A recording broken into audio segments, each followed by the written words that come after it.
Agora a gente fala com o Murilo Viana, especialista em contas públicas e economista da Go Associados. Olá, Murilo, seja bem-vindo. Uma ótima tarde a você.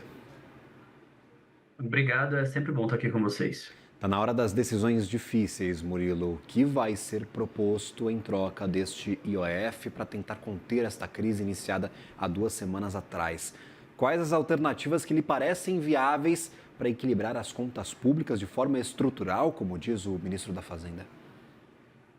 Olha, essa pergunta ela é bastante difícil, né? E é pouco provável que algo muito estrutural saia dessa negociação entre governo e Congresso no dia de hoje. Na verdade, nós temos ali, dentro do arcabouço fiscal, novo regime fiscal, nós temos que lembrar que ele tem duas pernas. A primeira é um limite de despesa que muito se assemelha ao teto de gasto, porém com a possibilidade de um crescimento real de despesa de despesa primária. E, por outro lado, nós temos também a necessidade de cumprimento da meta de resultado primário. Os dois lados, digamos assim, apresentam problemas hoje no Brasil. Nós temos o lado do limite da despesa, em que as despesas obrigatórias, muitas das quais, inclusive, potencializadas por medidas adotadas durante esse governo, acabaram acelerando ali o processo das despesas obrigatórias, comendo o espaço das despesas discricionárias. E essas despesas discricionárias se reduzindo, está chegando no limite de quase paralisia de parte ali de políticas públicas e mesmo da máquina pública. E do ponto de vista do resultado primário, as medidas adotadas pelo governo em relação a aumento de arrecadação, especialmente como a estratégia adotada desde o início do governo, tem se mostrado com dificuldades políticas de serem ali levadas à frente mais uma vez. Haja vista a questão do IOF, outras medidas também de aumento de arrecadação que o governo acabou tendo bastante dificuldade dentro do Congresso Nacional. Do ponto de vista das renúncias fiscais, renúncia de impostos, o próprio presidente ali da Câmara falou que pode ser uma estratégia para poder melhorar do ponto de vista, digamos, do resultado primário, mas não é a primeira vez que o governo tenta fazer uma investida em relação a renúncias tributárias e o próprio Congresso dá sinais ali de grande dificuldade de comprar essa agenda. Então, dificilmente nós vamos ter ali uma saída estrutural. A negociação, pelo que foi ventilado, parte pode vir ali por uma questões de receitas não tributárias, envolvendo especialmente leilões de petróleo. Por outro lado, já algumas fontes do governo acabaram avisando ali que talvez essa não entre na negociação agora, diretamente com o Congresso Nacional. Então, ainda existe uma nuvem bastante grande sobre o que vai ser decidido, mas dificilmente será algo estrutural para, de fato, estabilizar as contas públicas, não só em 2025, mas também nos próximos anos. Perfeito. Inclusive, Murilo, a gente recebe informações de que possíveis propostas que estão em debate atualmente entre a equipe econômica e o Congresso Nacional serão apresentadas para Lula neste encontro entre os poderes, envolvem uma alternativa para contenção de gastos no BPC, e aí, claro, abre espaço aqui para nossa especulação, talvez uma desvinculação, quem sabe, deste benefício do salário mínimo, e também a retirada dos pisos de educação e saúde por meio de uma PEC. Seriam essas, talvez, medidas mais estruturais que a gente poderia imaginar, ou também você vê pouca viabilidade para essas duas alternativas?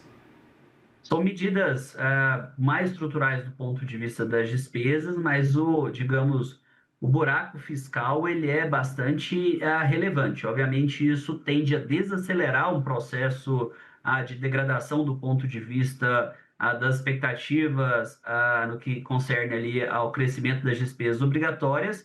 Porém, tem que ver, mesmo que sejam tomadas medidas nessa direção, qual que vai ser o teor da medida tomada, uma vez que nós estamos ali na antessala do ano eleitoral, digamos assim. Nós sabemos que medidas dessa natureza são extremamente penosas ali para poder levar à frente no Congresso Nacional, não só do ponto de vista digamos, dos parlamentares, mas do ponto de vista do próprio governo ter uma dificuldade muito grande. Não é a primeira vez que esse tipo de anúncio foi ventilado. Então, como diz aquela expressão, a gente acredita quando vê de fato, né? Antes é difícil.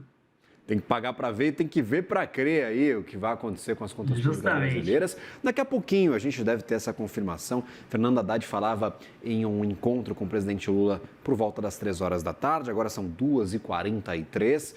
Lula falou mais cedo em um almoço com os presidentes da Câmara e do Senado, então podemos ter, antes inclusive da viagem do presidente Lula à França, esta alternativa já explicada, já apresentada. Então, estamos aqui contando os minutos para um possível projeto, e aí poderia ser uma PEC, uma medida provisória, um projeto de lei bastante amplo, todos eles juntos, para medidas, segundo o ministro da Fazenda disse anteriormente, estruturantes para as contas públicas brasileiras. E eu queria já lhe perguntar, estamos perseguindo, correndo atrás da meta, do centro da meta de resultado primário, que é zerar o déficit, não ter nada de déficit, ou no mínimo ali, pelo menos, se nós estivermos dentro das bandas, 0,25% do PIB de déficit neste ano de déficit primário. Tem alternativa para o IOF, já que foi um decreto, já teve validade imediata, seria a geração destes 20 bilhões de reais. O governo pode promover medidas estruturantes, mas elas teriam um efeito imediato desejado para fechar este ano? Afinal, algumas das medidas têm noventena ou até anualidade para passarem a valer quando aumento de impostos? Essa é a grande questão, né? De um lado, nós temos ali um Congresso e mesmo uma sociedade que tem demonstrado a resistência em relação a aumento de tributo. Por outro lado, nós também temos ali um ano que já se encontra praticamente, na verdade, se encontra na metade de 2025 e questões de noventena, anualidade, além dos desafios, obviamente, de quando se modifica tributos em geral, que normalmente tem que passar pela aprovação do Congresso Nacional e tem que encarar questões relacionadas à noventena anualidade. Então, do ponto de vista, quando se ventilou a ideia relacionada a leilão de petróleo, nós estamos partindo ali para uma análise, por exemplo, que envolve receitas não tributárias, são receitas extraordinárias ligadas a aspectos como, por exemplo, também excedente de dividendos, distribuição de dividendos, entre outras participações também governamentais. Esse tipo de arrecadação é uma arrecadação considerada, entre aspas, mais facilitada do ponto de vista popular, mas que também pode ter ali dificuldades também no Congresso Nacional, especialmente quando se modificam algumas regras relacionadas ao âmbito do setor de petróleo, entre outras questões. Para além disso, nós temos um ambiente também de dificuldade de novidades do ponto de vista arrecadatório, uma vez que o caminho ali das renúncias de receita, embora o presidente da Câmara dos Deputados tenha lembrado agora novamente como um veículo possível de caminho ali de recuperação de receita para a União, como eu falei, é um caminho que tem encontrado muita dificuldade dentro do Congresso Nacional para ser viabilizado. Haja vista discussões relacionadas à desoneração da folha de salário, a questões relacionadas ao PERSE, entre outras medidas de recuperação ali de redução de benefícios tributários. Então, é um caminho politicamente difícil de colocar em frente. A principal dúvida que tem entre os economistas do mercado é justamente essa que você pontuou. Quais são as medidas possíveis de serem implementadas, sobretudo no âmbito ali da antessala de um ano eleitoral e de um ambiente polarizado. Não sobram muitas alternativas e nesse ambiente de dificuldade de encontrar soluções mais estruturais para as contas públicas, o contexto ali da incerteza não combina tão bem com um bom andamento da economia, né? E aí, por exemplo, vamos criar um cenário hipotético aqui. O governo e o Congresso não chegaram a um acordo, semana que vem chegou, dia 10 de junho, o Congresso foi lá, pautou o projeto de decreto legislativo, derrubou a medida do IOF, não tem mais cobrança, não tem mais os 18 bilhões de arrecadação. Possivelmente o governo vai ficar sem alternativas para aumentar a sua arrecadação. A gente pode, talvez, neste cenário hipotético, descumprir esta regra de arcabouço fiscal para 2025. Quais seriam as consequências de nós não cumprirmos este 0,25% do PIB de déficit no máximo? Minha visão, o principal desafio do governo hoje é justamente, na verdade, é cumprir a meta de 2026. 2025 já tem esse desafio, obviamente, o governo acabou de anunciar ali uma contenção na casa de 30 bilhões, caso não aconteça nada ali em relação à reposição do que é o IOF, isso iria para a casa dos 50 bilhões, obviamente isso traria as despesas discricionárias para um terreno bastante desfavorável, inclusive para viabilizar políticas públicas que o governo quer colocar e quer levar a cabo como vitrine para o ano eleitoral. Porém, temos que lembrar que para 2026 nós temos uma lei de diretriz orçamentária que estabelece ali não apenas zerar o déficit, óbvio que tem essa banda de 0,25 para cima e para baixo, mas já ter um superávit primário em 2026, já num contexto em que as despesas obrigatórias continuam crescendo no ritmo acelerado. E nós sabemos ali que a revisão de uma meta de resultado primário também gera turbulências no mercado e pode levar, de fato,